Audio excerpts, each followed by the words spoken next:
베드로라는 인물에 대해서 저희가 지금 4주째 함께 말씀을 나누고 있습니다. 사실요, 제가 아직도 나누지 못한 베드로에 대한 이야기가 굉장히 많아요. 그러면서 8주를 잡았어야 되는구나, 이게 4주가 짧구나, 이런 생각을 하면서 동시에 참 성경에서 베드로라는 사람에 대해서 많은 이야기를 하고 있다라는 생각을 새삼 느끼게 됩니다. 왜 그럴까? 아마도 베드로라는 사람이 우리가 가장 잘 공감할 수 있는 사람이기 때문이지 않을까. 약하고 실수투성이고 두려움 많고 또 그래서 후회할 일도 많고 완벽함이라는 거랑은 정말 거리가 멀어도 너무 거리가 먼 꼭 나 같은 그런 사람이라서 아마 베드로에 대해서 성경은 이렇게 많은 이야기를 해주고 있지 않은가 생각합니다. 그런데 이 베드로가요, 이 다음 성경 사도행전에 가면 정말 다른 모습으로 등장을 하지 않습니까? 막 안진뱅이를 일으켜 세우고 두려움은 다 어디 갔는지 알 수도 없고 막 땅끝까지 복음을 전하러 뛰쳐나가는 이 베드로의 모습을 저희가 보게 됩니다. 왜 이렇게 바뀌었을까? 물론 사도행전의 그 성령 강림하심으로 이 베드로가 이렇게 바뀐 것을 저희는 보게 됩니다. 그런데 이렇게 성령님이 강림하셔서 정말 하나님이 그를 들어서 세우고 사용하시기 전에 복음서의 맨 끝에, 지금 오늘 저희가 읽은 본문이 복음서의 제일 끝이거든요. 근데 제일 끝에 베드로가 성령님을 받고 그리고 정말 세워져서 하나님의 일을 하기 전에 꼭 필요한 일을 하러 찾아오시는 예수님, 베드로를 찾아오시는 예수님을 저희가 만날 수 있거든요. 그래서 오늘 그 말씀을 여러분하고 나눠보려고 합니다. 요한복음 21장 2절에서 3절 말씀을 저희가 좀 같이 읽어보겠습니다. 요한복음 21장 2절로부터 3절 말씀입니다. 함께 읽습니다. 시작. 시몬 베드로, 디두모라고 하는 도마, 갈릴리 가나 사람인 나다나엘, 세베대의 두 아들들, 그리고 다른 두 제자가 함께 있었습니다. 시몬 베드로가 그에게 나는 물고기를 잡으러 가겠소 하고 말하자 그들이 우리도 같이 가겠소 하고 말했습니다. 그들은 나가서 배를 탔습니다. 그러나 그날 밤 그들은 물고기를 한 마리도 잡지 못했습니다. 이 복음서가 끝나가는 이 시점에 베드로는요, 또 갈릴리 바다 위에 있고 여전히 물고기를 잡고 있는 거예요. 왜 베드로는 여기에 가 있을까? 마치 달마가 동쪽으로 간 이유는 모르겠고, 이 베드로가 갈릴리로 간 이유는 마치 이런 것처럼 도대체 그는 왜 거기를 가 있을까 하는 질문이 드는 거지요.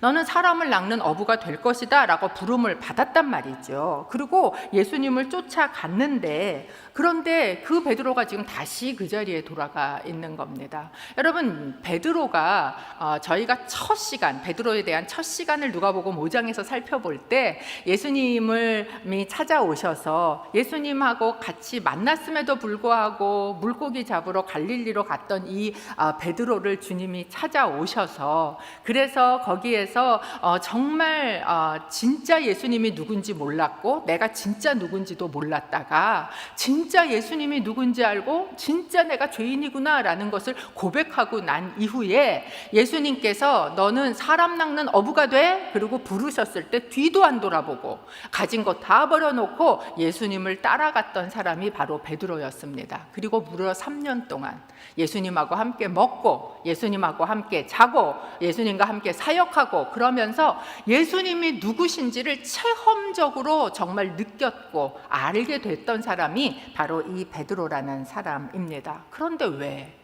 그러면 이렇게 얘기할 수도 있어요. 아마도 예수님께서 십자가에서 돌아가시고 나니까 이제 모든 게 다 끝났나 보다, 이렇게 생각해서 다시 예전의 잡을 찾아서 물고기를 잡으러 갔나 보다, 이렇게 생각할 수도 있습니다.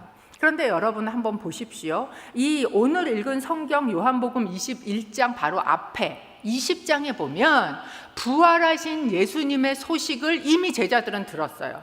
소식만 들었는가? 이 제자들이 제자들에게 와서 나타나서 만나는 예수님도 2번이나 만납니다. 한 번은 도마가 없을 때, 한 번은 도마가 있을 때 부활하신 예수님을 두 번이나 만났단 말이에요.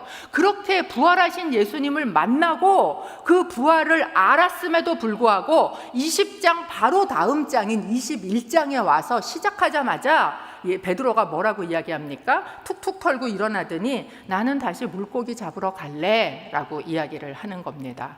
제가 베드로의 이름이 항상 먼저 나왔다, 베드로가 제자들의 리더였다 이렇게 말씀드리지 않았습니까? 리더란 뭐예요? 영향력이 있는 사람이에요. 그러니까 이 베드로의 영향력을 받아서 지금 그 제자들 중에 무려 6명이 이름이 쫙 나열돼 있어요. 무려 6명이 나도 이러고 일어서서 따라갑니다. 베드로랑 모두 7명이 지금 갈릴리 바다 위에서 다시 물고기를 잡게 된 거예요. 이 12명의 제자 중에 과반수가 넘는 수가 지금 도로 물고기를 잡으러 갔다라는 거예요. 이런 의문이 저는 들었습니다. 부활하신 예수님을 몰랐다면 모르지만 부활하신 예수님을 만나고 나서도 도대체 왜 다시 베드로는 갈릴리로 가서 그 자리에서 또 물고기를 잡고 앉아 있는가 하는 것이에요. 요한복음 20장에 보면 아까 말씀드린 것처럼 부활하신 예수님이 나타나셔서 제자들을 만나시는 장면이 나옵니다. 요한복음 20장 21절에서 22절을 저희가 좀 같이 읽어보기를 원합니다. 함께 읽습니다. 시작. 예수께서 제자들에게 다시 말씀하셨습니다. 너희에게 평강이 있을지어다. 아버지께서 나를 보내신 것처럼 나도 너희를 보낸다. 이 말씀을 하시고 나서 제자들을 향해 숨을 내쉬며 말씀하셨습니다. 성령을 받으라. 부활하신 예수님이 제자들이 있는데 나타나신 거예요. 그리고 뭐라 그러십니까? 샬롬이라고 이야기를 하세요. 평강이 있으라. 이스라엘 사람들이 항상 만나면 하는 인사입니다. 그리고 한 다음에 첫 말씀이 뭐냐 하면 파송의 말씀을 하십니다. 아버지께서 나를 구원을 위해서 보낸 것처럼 나도 너희를 구원을 위해서 보낸다 라고 파송의 말씀을 하세요. 그리고 난 이후에 무슨 말씀을 하시냐 하면 이 파송의 사명을 감당하기 위해서 너희는 성령이 필요해. 성령을 받으라 라는 말씀을 하고 계시는 것이죠. 이렇게 두 번이나 나타나셔서 예수님께서 부활하셨다는 사실을 그냥 눈으로만 아니라 도마가 손으로 만져보고 손자국도 만지고 허리도 만지게 확실하게 보여주시는 이 두 번의 장면에서 저는 이상한데? 이런 거가 하나 있어요. 그게 뭔지 혹시 여러분 아시겠습니까? 이 20장에서 예수님이 나타나서 두 번이나 나타나신 장면에 제일 이상한 건 뭐냐 하면 베드로의 목소리가 없어요. 여러분, 이 베드로라는 사람은요 언제나 나서는 사람이었어요. 베드로라는 사람은 언제나 나서서 말하는 사람이었어요. 그런데 하물며 십자가에서 눈앞에 죽으셨던 그 예수님이 다시 부활하셨단 말이에요. 그러면 베드로의 캐릭터상 절대로 잠잠할 수 있는 인물이 아닙니다. 무언가 말을 했어야 돼요. 그런데 이 두 번이나 나타나시는 이 사건에 베드로가 잠잠히 입을 다물고 아무 말도 없다는 사실입니다. 왜 그럴까? 여러분, 이 실패감이라는 것은 사람을 묶습니다. 실패의 감정이 그 사람에게 묶여지면 어떤 일이 일어나는가? 내가 누구인가? 라는 정체성이 왜곡되고 망각되기 시작을 한다라는 것이에요. 무엇인가? 예수님께서 나타나셔서 내가 너희를 보낸다, 내가 보냄을 받은 것처럼 너희를 보낸다 라고 이야기하세요. 이 보냄을 받은 자, 사도라는 단어입니다. 여러분, 그런 사도로 이제 쓰임을 받을 거예요. 그러니까 예수님께서 사도행전에 나타날 말씀을 미리 하신 거 아닙니까? 내가 너희를 파송해, 사도로 보내 라고 말씀을 하시는 거예요. 근데 그런 얘기를 들어도 이 베드로 안에 실패감에 묶여 있으니까 어떤 생각이 들겠어요? 사도는 무슨 제자도 못했는데, 이런 생각이 드는 거지요. 사람을 낚는 어부는 무슨 물고기나 잘 잡으면 다행이지, 이런 자기 정체성이 망각되고 왜곡되는 일들이 이 사람 가운데 일어난다라는 거예요. 왜? 실패감에 묶이게 되니까. 예수님을 따라가는데 실패하고 예수님을 부인하는 자리까지 나아간 이 실패 감정이 자기를 묶으니까 베드로 안에 이런 생각이 들게 되었다라는 거예요. 그래서 부활하신 그 예수님이 나타났는데 제가 그림으로 보진 않았지만 정말 뻔해요. 이 베드로가요, 예수님하고 눈을 못 마주쳤을 것 같아요. 부활하신 예수님이 나타났는데 계속 고개를 이쪽으로 돌리고 저쪽으로 돌리고 예수님하고 차마 얼굴을 쳐다볼 용기가 나지 않게 되었다는 거예요. 감정, 실패의 감정이라는 것에 묶여버렸다라는 거죠. 근데 되게 슬픈 사실은 뭐냐 하면, 여러분, 이 실패감에 묶인 사람은요, 나 여기서 실패했어, 다른 데 갈래, 이러고 다른 데 가잖아요. 그런데 그러면 또 실패한다는 거예요. 왜? 그 사람 안에 실패가 묶여있기 때문에 그렇다라는 겁니다. 그리로 이제 돌아갔어요. 밤새 물고기를 잡았어요. 그럼에도 불구하고 베드로는 또 실패하고 한 마리도 잡지 못한 자리에 있게 되었다라는 거예요. 이 실패의 감정에 묶인 사람의 특징 중에 하나가 뭐냐면 예수님이 옆에 계셔도 알아보지 못합니다. 제자들도 그랬고요. 또 예수님의 무덤가에서 울고 있었던 이 마리아도 예수님이 나타나도 그분을 알아보지 못하는 그런 상황이 된다라는 거죠.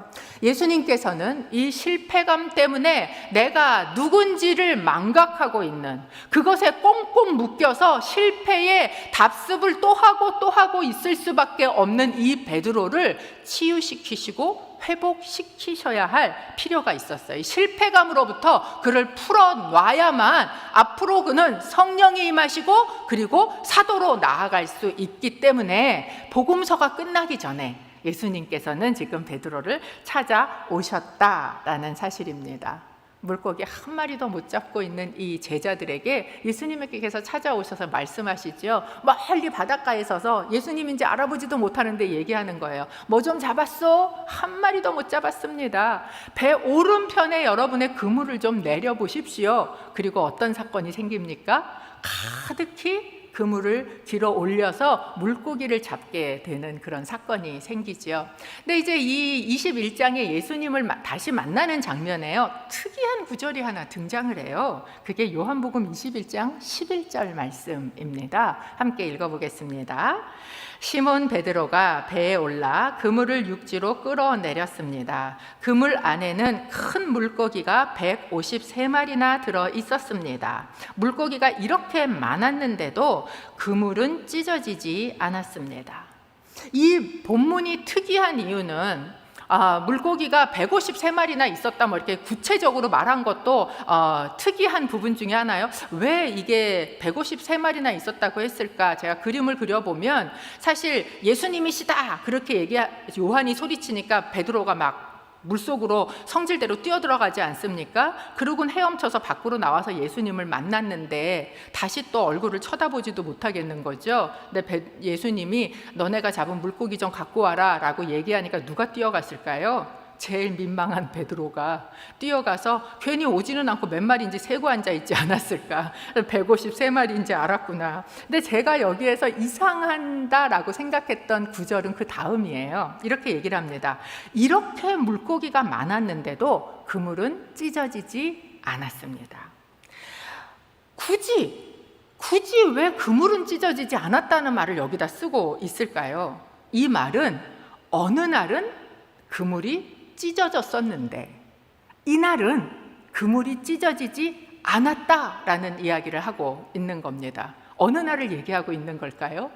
우리가 이미 살펴봤던 누가복음 5장에 뭐라고 얘기해요? 그물이 찢어져 가는지라. 그날은 물고기를 똑같이 오른편으로 던져서 잡았는데 그물이 찢어졌단 말이죠. 근데 오늘은 찢어지지 않은 거예요. 그러니까 이분이 누구신가? 이분이 예수시구나 라는 걸 지금 깨달아 알게 되지 않았습니까? 그때 처음 그렇게 그물이 찢어지도록 물고기를 잡았던 그날 예수님이 나를 부르셨던 거예요. 뭐라고? 너 사람 낚는 어부 돼 라고 나를 부르셨다라는 거예요. 그리고 예수님께서 지금 다시 찾아오세요. 놀랍게도요, 세팅이 똑같아요. 왜 그날하고 똑같은 세팅을 만들어 놓고 예수님께서 그 물고기를 잡게 하셨을까요? 이 얘기를 하시고 싶은 겁니다. 내가 너를 사람 낚는 어부라고 불렀지. 네가 누군지 기억하고 있냐는 거예요. 너는 네가 누군지 알고 있느냐는 거예요. 왜 그것을 잊어먹고 있느냐라는 이야기를 하고 계시는 거예요. 예수님께서 다시 오셔서 얘기하시고 싶은 건 뭡니까? 나는 너를 사람 낚는 어부로 불렀다는 거예요. 물고기나 쳐다보는 존재로 부르지 않았다라는 겁니다. 나는 너를 사람을 낚아 세우는 자로 불렀다는 거예요. 물고기 한 마리도 못 낚고 실패에 반복을 해가면서 그 굴레 속에 있는 자로 너를 부르지 않았다라는 거예요. 여러분, 이 정체성을 다시 회복하고 난 베드로가 평생을 붙잡고 산 정체성이 있어요. 그게 뭡니까? 우리는 왕 같은 제사장이다. 베드로의 고백이에요. 너희는 왕 같은 제사장이다. 물론 우리가 왕은 아닙니다. 그런데 어떤 존재예요? 왕처럼 사는 존재예요. 제사장의 직분을 위해서 왕처럼 사는 존재다라는 겁니다. 여러분, 왕이요, 먹고 사는 거 아침이면 걱정하는 거 보셨어요? 어느 왕이 자고 일어나면 이 궁궐 월세를 이번엔 어떻게 내지? 이런 거 걱정합니까? 어느 왕이 일어나서 오늘은 뭐를 어떻게 먹고 살지? 이런 거 걱정합니까? 왕은요, 그걸 걱정하는 사람이 아니에요. 왕은 무엇을 위해서 사는 사람인가? 왕은 그 나라를 위해서 사는 사람이에요. 나라를 고민하고 나라를 걱정하고 사는 사람이 바로 이 왕입니다. 우리를 왕처럼 부르셨다는 거예요.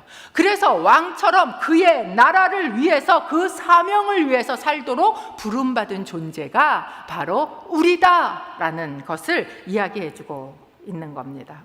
여러분, 먹고 사는 거요, 필요합니다. 예수님께서 우리의 먹고 사는 문제를 무시하시는 게 아니라는 거예요. 그러나 먹고 사는 문제는 먼저 그의 나라와 의를 구할 때 이 모든 것을 더하시는 하나님이 계심을 너희가 경험하게 될 것이야 라고 이야기를 하시는 겁니다. 실제로 예수님께서 찾아오셔서 지금 당장 먹을 게 없잖아요. 이 사람들 밤새 수고했는데 물고기 한 마리 없잖아요. 배고프잖아요. 그런데 이들에게 야, 너희 뭐 하고 있어? 벌떡 일어서 열중셔 차려 뒤로 돌아 열방을 향해서 가! 이렇게 선포하시지 않고 어떻게 하셨어요? 고기도 굽고 빵도 굽고, 그리고 뭐라 그래? 일로 와서 먹어라. 마치 자기 사명 감당 못하고 도망가다가 로뎀나무 밑에 누워서 하나님 차라리 죽는 게 낫겠어요 라고 얘기하는 그 엘리야에게 뭐 하고 있어 선지자가 이르시지 않고 먹어라 이야기하신 것처럼, 여러분, 하나님은 우리가 먹어야 사는 존재인 줄 아세요. 그리고 일용할 양식을 우리에게 공급하시는 하나님이신 줄로 믿습니다. 그 믿음을 가지고 우리는 무엇을 위해서 살아야 되는가? 그의 나라를 위해서 살기를 원하시는 거예요. 그 나라와 의를 위해서 부름받았다는 사실을 잊지 않아야 한다라는 거예요. 네가 무엇을 위해서 부름받은 존재인지를 기억해. 그것이 바로 주님께서 오셔서 똑같은 세팅을 해놓고 다시 베드로에게 하시고 있는 말씀이라는 거죠. 그렇게 아침 식사를 잘 먹이세요. 잘 먹여놓고 나서 예수님께서 베드로에게 질문을 하십니다. 저희가 읽은 본문 15절, 16절을 함께 읽어보기를 원합니다. 함께 읽습니다. 시작. 그들이 아침 식사를 끝마치자 예수께서 시몬 베드로에게 말씀하셨습니다. 요한의 아들 시몬아, 내가 이 사람들보다 나를 더 사랑하느냐? 베드로가 말했습니다. 예, 주여, 제가 주를 사랑하는 것을 주께서 아십니다. 예수께서 베드로에게 말씀하셨습니다. 내 어린 양떼를 먹여라. 예수께서 베드로에게 다시 말씀하셨습니다. 요한의 아들 시몬아, 내가 나를 사랑하느냐? 베드로가 예수께 대답했습니다. 예, 주여, 제가 주를 사랑하는 것을 주께서 아십니다. 예수께서 베드로에게 말씀하셨습니다. 내 양떼를 쳐라. 첫 번째, 예수님께서 질문하세요. 네가 나를 다른 사람들보다 더 사랑하니? 라고 질문을 하세요. 두 번째 다시 질문을 하십니다. 네가 나를 사랑하느냐? 라고 질문을 하세요. 사실 오늘 본문에 나타나는 사랑이라는 단어는 계속해서 똑같은 우리말로 사랑이 등장하고 있지만 헬라어에는 이 사랑이라는 단어가 세 종류의 단어가 등장을 한다고 하지요. 첫 번째는 남자와 여자가 사랑하는 사랑을 가르쳐서 에로스라는 단어가 있고요. 사람과 사람이 친구로서의 우정을 깊이 나누는 그런 사랑을 필레오라고 이야기를 하고, 하나님이 사랑하시는 또 하나님을 사랑하는 그 사랑을 아가페라는 이 세 개의 다른 종류의 단어로 이 사랑을 표현합니다. 그런데 이 첫 번째 질문, 두 번째 질문에서 예수님께서 베드로에게 네가 나를 사랑하니? 라는 그 사랑이라는 단어는 무슨 단어를 쓰셨는가? 아가파오라는 단어를 쓰고 계세요. 네가 나를 아가파오하니? 아가페라는 단어를 사용하고 계시거든요. 근데 이 아가페라는 단어를 예수님께서 어디서 사용하셨었냐면 마태복음 22장 37절에서 사용을 하셨어요. 그때 이런 명령을 하셨습니다. 예수께서 대답하셨습니다. 내 마음을 다하고 내 생명을 다하고 내 뜻을 다해 주 내 하나님을 사랑하여라. 하나님을 아가파오 하세요. 이게 제일 큰 명령입니다 라고 이야기하실 때 그를 사랑하는데 어떻게 하는 게 그러면 아가파오 하는 거냐? 그를 마음을 다하고 생명을 다하고 뜻을 다해서 사랑하는 것, 이것이 바로 아가페라는 사랑을 하나님께 드리는 것이에요. 그리고 이것이 큰 계명이라는 걸 베드로도 이미 들어서 알고 있는 사실입니다. 여러분, 우리도 이 명령을 받지 않았습니까? 마음을 다하고 생명을 다하고 뜻을 다해서 주 너의 하나님을 사랑하라. 우리도 이 계명이 가장 큰 계명이라는 것을 알고 있습니다. 모르지 않아요. 그렇게 사랑하기를 원하십니까? 정말 주님을 그렇게 사랑하기를 원하십니까? 예, 우리는 원합니다. 그러면 그렇게 하나님을 사랑하십니까? 대답하기가 쉽지 않은 거지요. 여러분, 우리가 주님을 사랑하기를 원하고 그렇게 사랑해야 된다는 걸 알지만 어쩌면 우리는 이 명령에 합당할 만큼 그럼요, 제가 그렇게 주님을 사랑합니다 라고 고백할 만큼 그렇게 사랑하지 못하고 있는 게 우리의 현실이지 않습니까? 교회를 나와서 열심히 교회를 섬기면서 교회 안에서 시험이 들고 또 관계에 어려움이 생기고, 왜 그래요? 주님 사랑해서 그런 게 생깁니까? 제가 시험이 드는 분들, 주님 사랑해서 시험이 드는 분을 별로 못 본 것 같아요. 다 자기 사랑해서 시험이 들어요. 나 안 알아줘서, 내가 뭐가 안 돼서 그래서 시험에 들지 주님 사랑해서 시험에 드는 분을 별로 본 적이 없는 것 같습니다. 여러분, 베드로는요, 자기가 목숨을 보다 더 주님을 사랑한다고 생각했어요. 자기가 다른 사람들보다 더 주님을 사랑한다고 착각했어요. 그런데 자기의 죽음이라는 거 앞에를 딱 대면하고 보니까 내가 예수님을 그렇게 사랑하고 있지 않다는 사실이 뭐 한 거예요? 깨달아진 거예요. 알아진 거예요. 내가 그렇게 주님을 사랑하고 있지 않구나. 결국 나라는 존재는 나를 사랑하는 존재구나. 어쩔 수 없이 부인하며 저주하면서라도 나 살겠다고 주님을 사랑하지 않는 존재가 바로 나구나 라는 것을 알게 된 거예요. 그러니까 베드로가 뭐라고 대답합니까? 내가 주를 사랑하는 줄 주께서 아십니다. 여기에요, 내가 주님을 아가파오합니다 하고 말하지 못해요. 거기에 뭐라고 이야기하는가? 내가 주님을 필레오합니다. 인간의 그 사랑, 그걸 합니다 라고 이야기를 하는 거예요. 마치 제가 아가파오는 못해요 이렇게 대답하는 것처럼 이야기를 하고 있습니다. 그런데 예수님께서 이 베드로에게요, 세 번째 질문을 하세요. 17절입니다. 함께 읽어보지요. 시작. 예수께서 베드로에게 세 번째로 말씀하셨습니다. 요한의 아들 시몬아, 내가 나를 사랑하느냐? 예수께서 세 번째 네가 나를 사랑하느냐 하고 물으시자 베드로가 근심하며 말했습니다. 주여, 주께서는 모든 것을 아십니다. 제가 주를 사랑하는 것을 주께서 아십니다. 예수께서 베드로에게 말씀하셨습니다. 내 양을 먹여라. 여기에 보면 예수님께서 세 번째 네가 나를 사랑하느냐라고 물으셨기 때문에 막 베드로가 근심을 해서 내가 사랑하는 줄 아십니다 이렇게 이야기를 했다라고도 이야기를 하는데 뭐 그랬을 수도 있지만 오늘 이 세 번째 예수님께서 베드로에게 네가 나를 사랑하느냐라고 질문하실 때 원어에 보면 단어를 바꾸세요. 네가 나를 아가파오하니 이렇게 물어보시지 않고요. 네가 나를 필레오하니 이렇게 질문하고 계시다는 거예요. 여기에 내가 근심하며 베드로가 근심하며라고 얘기하는데 이 근심하다라는 단어는요 슬퍼하다라는 단어하고 같은 단어입니다. 무엇이에요? 베드로 안에 내가 정말 주님을 내 뜻을 다하고 내 생명을 다하고 내 마음을 다해서 주님을 사랑하는 아가파오는 하지 못합니다 라는 이 고백, 그러나 내가 주님을 필레오로는 합니다, 사랑합니다 라는 이 고백을 예수님께서 지금 뭐 해주고 있는 거예요? 받아주고 계시는 거예요. 네가 나를 필레오하니 그의 부족한 사랑을 용납해주고 계시다라는 사실입니다. 여러분, 사랑이 뭡니까? 용납하는 거잖아요. 그 사람의 부족함까지 끌어안아주는 게 사랑이지 않습니까? 그래서 베드로는 슬퍼하며 근심하며 무엇이에요? 내가 이 정도밖에 사랑하지 못하는 것이 마음이 아프고, 그러나 주님께서는 이 모든 것을 알고 계시오니 내가 주를 필레오하고 있다는 걸 주님은 아십니다 라고 고백하고 있는 거예요. 마치 예수님께서 이 세 번의 질문과 세 번의 대답을 통해서 이렇게 말씀하시는 것 같아요.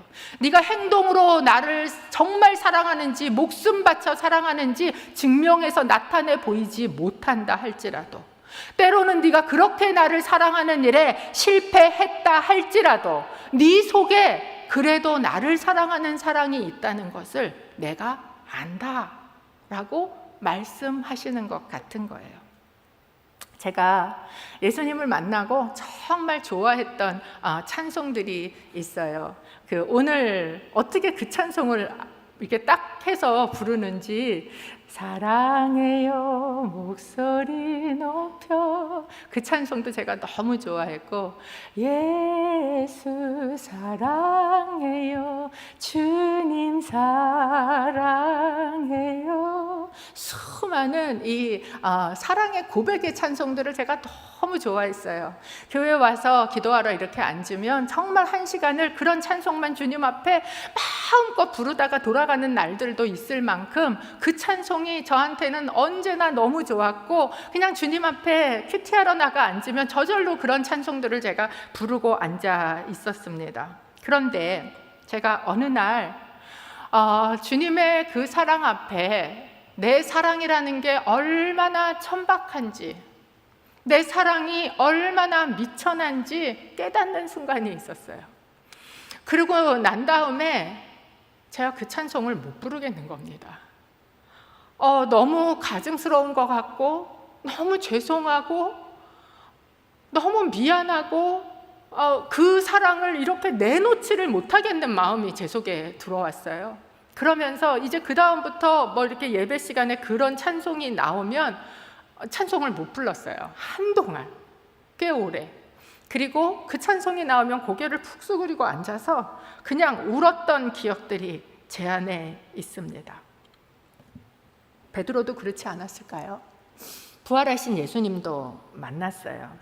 그런데 그분 앞에 내가 차마 주님 정말 사랑합니다 라고 고백하기 너무 미안하고, 그런 내 스스로가 너무 싫고, 그런 베드로에게 주님께서는 오셔서 세 번의 질문 그리고 세 번의 대답을 들으세요.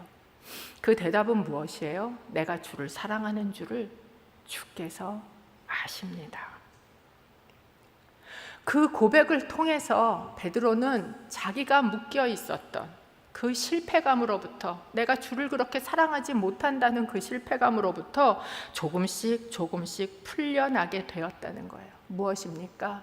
네가 나를 사랑하는 그것을, 내가 너를 사랑하듯이 네가 나를 사랑하지 못하겠지만, 그러나 네가 나를 네 수준에서 사랑하고 있다는 것을 내가 알고 있다.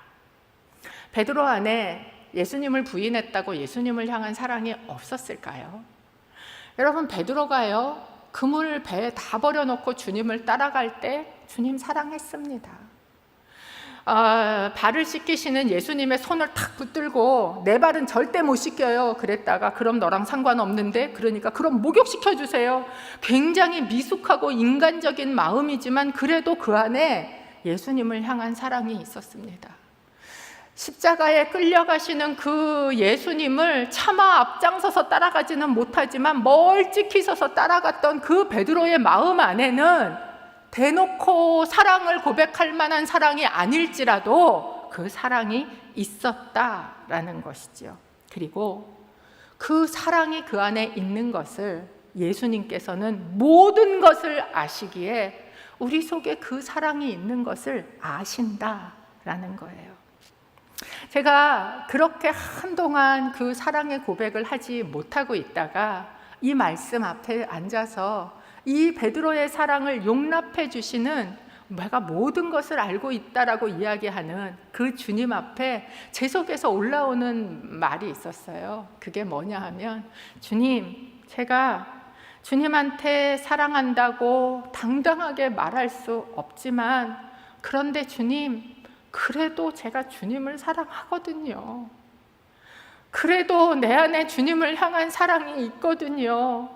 이것이 제가 한동안 너무나 죄송해서 고백하지 못하던 데서 풀려 나와서 다시 주님 앞에 사랑을 고백하게 되었던 사건입니다. 마치 굉장히 부유한 왕을 사랑했던 한 여자가 그의 생일날 모든 사람들이 막 선물을 뻑적지근 들고 와갖고 쫙 서 있는데, 저기에서 시골에서 요만한 거 뭐 하나 진짜 별 볼 일 없는 거 들고 와서 내놓지도 못하고 구석에 숨어 있는 이 여자 앞에 그 왕이 와서, 너 왔냐고, 내 신부 왔냐고, 그거 들고 왔냐고, 내가 너무 기쁘다고 그 보잘것없는 사랑의 선물을 기뻐하면서 받아주시는 것처럼, 요한의 아들 시몬아, 네가 나를 필레오하냐?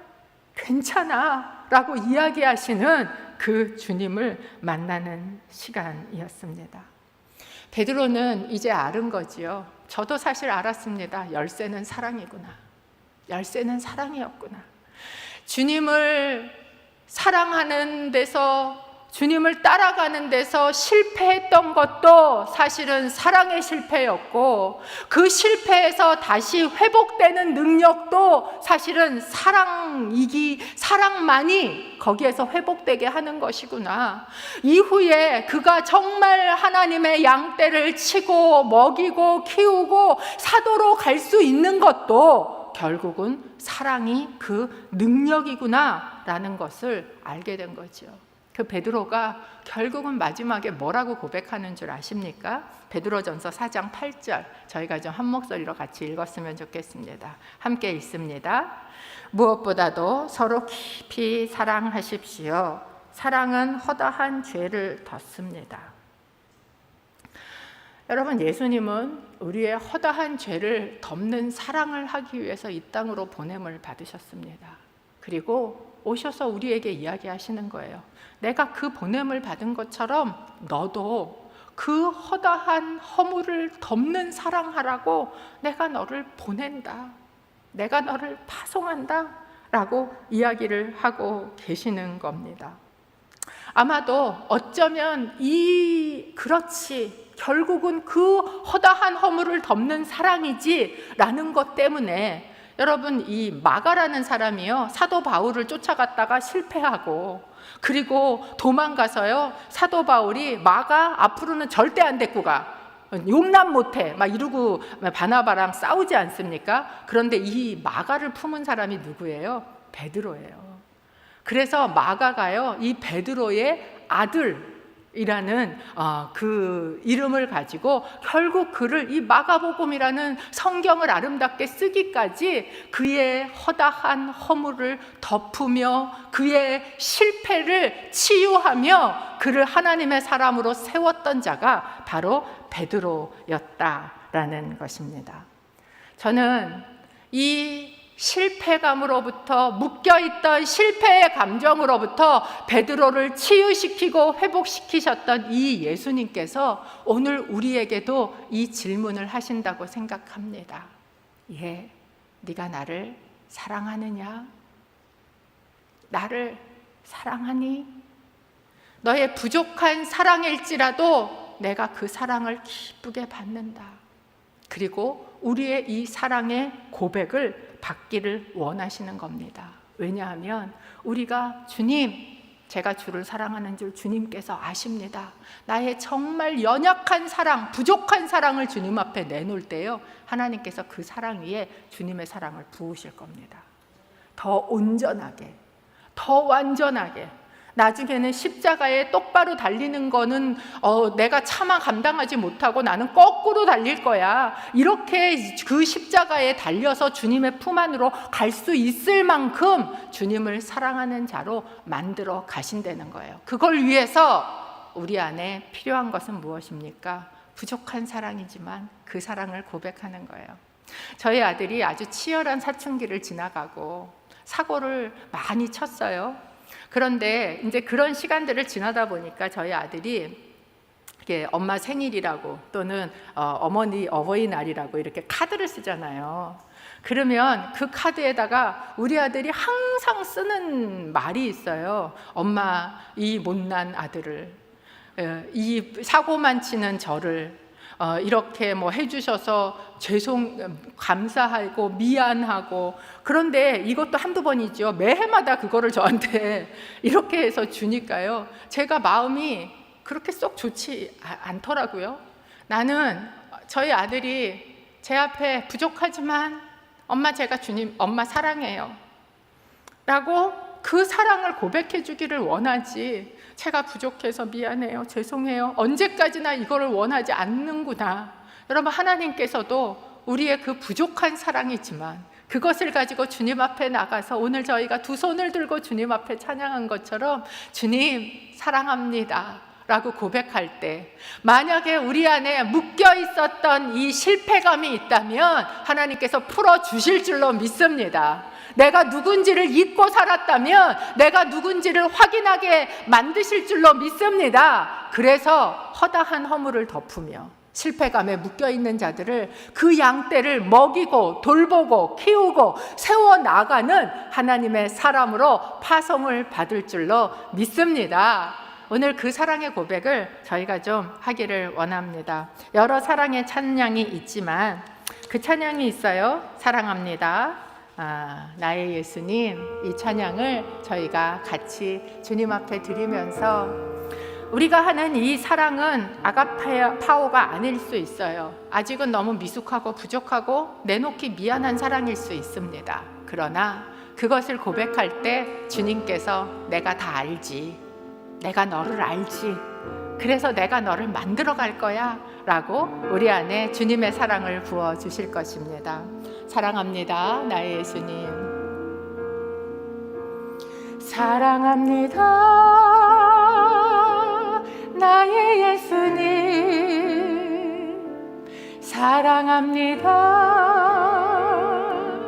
아주 많이요. 사랑합니다, 나의 예수님. 사랑합니다, 그것뿐이에요. 한 번 더 고백합니다. 사랑합니다, 나의 예수님.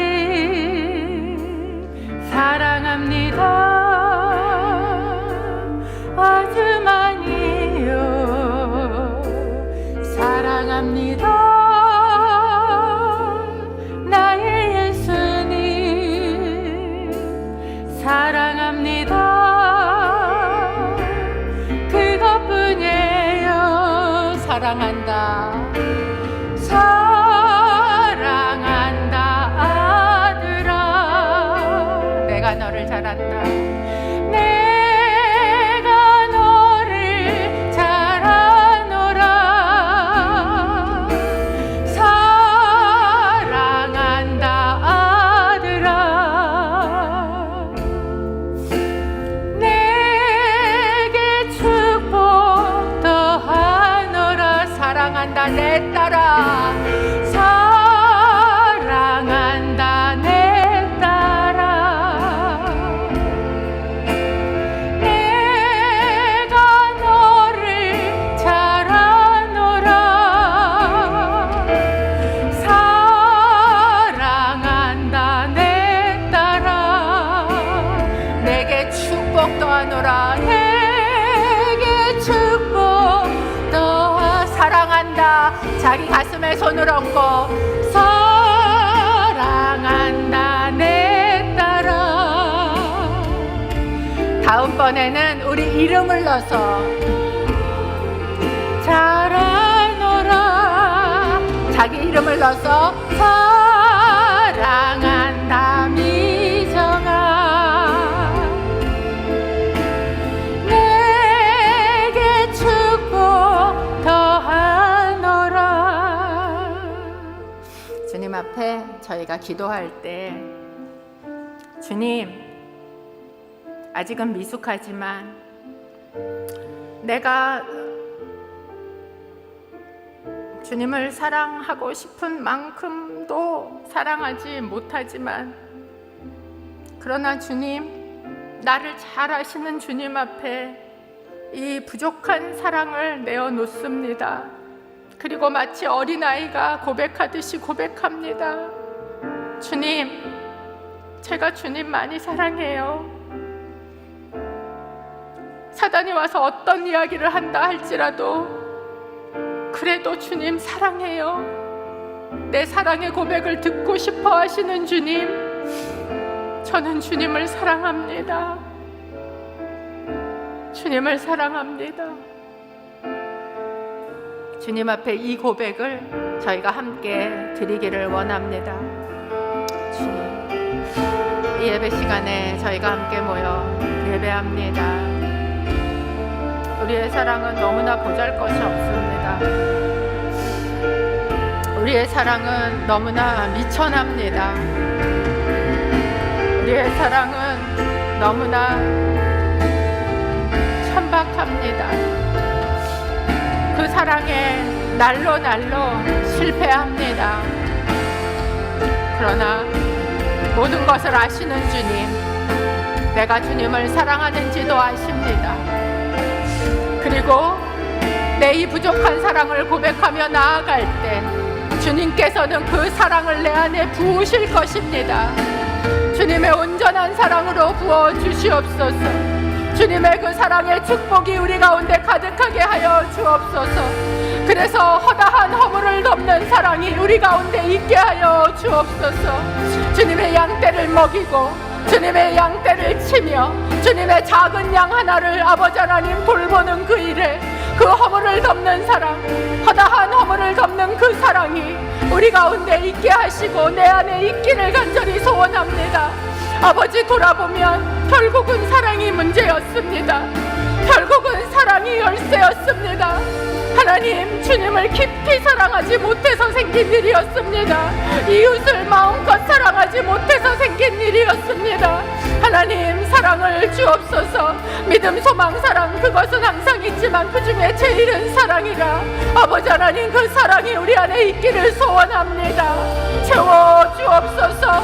사랑의 축복을 주옵소서. 나의 허물을 덮는 주님의 사랑을 우리가 받고 아버지 하나님, 그 사랑으로 가득 채워서 누군가의 허물을 덮어주는 사랑에 실패하는 자가 아니라 아버지 하나님, 그 사랑으로 사람들을 세우고 살리는 아버지 하나님, 정말 그런 하나님의 사랑으로 보냄을 받기를 원합니다. 내가 이 사랑으로 보냄을 받은 것처럼 나도 너희를 보낸다. 주님 말씀하시고 성령을 부어주셨습니다. 사랑의 영이신 성령 하나님 우리 가운데 오셔서 주여 무엇보다도 뜨겁게 사랑할 수 있도록 우리 안에 하나님 이 사랑을 부어 주시옵소서. 주님, 베드로에게 마지막에 오셔서 성령을 부으시기 전에 그를 풀어 치유하셨던 이 모든 힘은 사랑이었습니다. 허다한 죄를 덮는, 너무나 주님의 그 큰 사랑을 받고도 주님을 사랑하는 데는 인색한, 주님 그런 사랑밖에는 드리지 못하는 그런 우리를 용납하시는 사랑이었습니다. 그렇기에 그 주님 앞에, 주님 저희는 사랑을 고백하기 원합니다. 주님, 내가 주를 사랑합니다. 내가 주를 사랑하는 줄 주께서 아십니다. 지금은 너무나 부족한 사랑이지만 주님, 주님의 그 허다한 허물을 덮는 사랑을 제게 부어주시면 제가 나아가서 보냄을 받아서 그 허물을 덮는 사랑을 하기를 원합니다. 주님, 오늘 그 성령을 예배의 자리에 나와 주님 앞에 고개를 숙인 모든 자들에게, 주님 앞에 구하고 있는, 주님 앞에 사랑을 고백하는 모든 자들에게 부어 주옵소서. 사랑이 충만하게 하셔서 주님, 이들이 보냄을 받은 그 모든 자리에서마다 사랑에 실패하는 자가 아니라 그 사랑에 깊이 사랑하는, 그 사랑에 성공하는 하나님의 사람으로 파송을 받고 나아가도록 성령 하나님 동행하여 주옵소서. 오늘 주님을 사랑한다고 고백하며 주님 이들을 파송합니다. 주님과 함께 그 사랑으로 충만히 채워져서 오늘 가는 곳마다 주님 그 허다한 허물을 덮는 사랑의 사람으로 승리하며 나아가 사람을 낚는 업으로 주님 그 정체성을 회복하고 그 실패감을 끊어버리고 승리하고 정말 하나님의 사람으로 성공하는 자 되게 하여 주옵소서. 이제는 우리의 구세주가 되신 예수 그리스도의 은혜와 하나님 아버지의 사랑하심과 성령 하나님의 교제, 교통 충만케 하시니 예수님의 그 크신 사랑 앞에 작고 미약한 사랑이지만 그것을 고백하며 주님의 사랑으로 채워져서 주님께서 보내시는 곳으로 파송을 받아 나아가는 귀한 하나님의 사람들 한 사람 한 사람 머리 위에 끝까지 그 사랑이라는 열쇠를 놓치지 않고 승리할 하나님의 사람들 위해 이제로부터 영원토록 함께 하시기를 간절히 축원하옵나이다. 아멘.